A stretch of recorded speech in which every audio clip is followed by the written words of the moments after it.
covers quite a few makes and models for the mileage correction actually.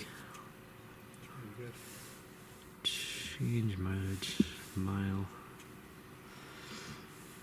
Let's just save it to. You got a folder on to put it at 96 or not work. At.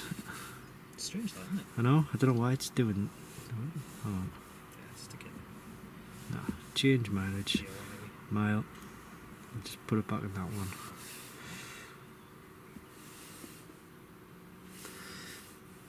Change mileage. So let's change it to.